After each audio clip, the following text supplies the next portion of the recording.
बिस्मिल्लाहिर्रहमानिर्रहीम, अस्सलाम वालेकुम। मैं हूं नुमान खान और आप देख रहे हैं मेरा फेसबुक और यूट्यूब चैनल। मेरे साथ मौजूद हैं नजमुल हसन बाजवा। हमेशा लोगों को अपने कटहरे में बिठाते हैं।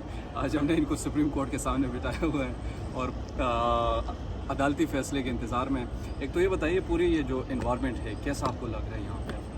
इस वक्त ये बड़ा एक हाई प्रोफाइल केस बन गया। ये बड़ा सादा सा केस था, सादी सी चीज़ें थी, लेकिन अपोजिशन ने जिस तरह से जो गवर्नमेंट ने, अब ये इतनी देर अपोजिशन में रहे हैं, ये मेरे जबान पे जो अपोजिशन नहीं, खैर दोबारा अपोजिशन होने वाले हैं, लेकिन बहरहाल अभी की गवर्नमेंट ने जो है वो इसको इतना ज़्यादा हाइप दे दी और इसके ऊपर इतनी ज़्यादा प्रेस कॉन्फ्रेंसेस और इस तरह से कर दिया कि माहौल अब गड़बड़ होना शुरू हो चुका है। देखिए, अब फैसला थोड़ा लेट हुआ है तो सिचुएशन देखें, बाहर प्रिजन वैन्स आ गई हैं, सामने वाली सड़क पे आप देखें तो लोग कितने इकट्ठे हो गए हैं, नारेबाजी शुरू हो गई है।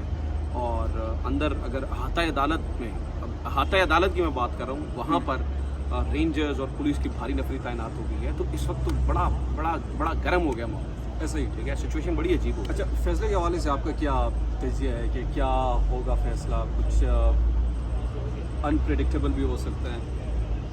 अनप्रडिक्टेबल होने के चांसेस कम हैं, देखिए, क्योंकि हर चीज़ के चांसेस रहते हैं। 100% किसी कोई भी चीज़ आप 100% नहीं कह सकते, लेकिन जिस तरह के रिमार्क्स और जो प्रोसीडिंग्स आप कमरा अदालत में थे, हम इसकी लाहौर वाली और यहाँ पे जो दो लंबी जो है वो हेयरिंग्स हुई, हमने उनको सुना है। मुझे लगता नहीं है कुछ अनप्रडिक्टेबल होगा, प्रडिक्टेबल ही लग रही है सिचुएशन के।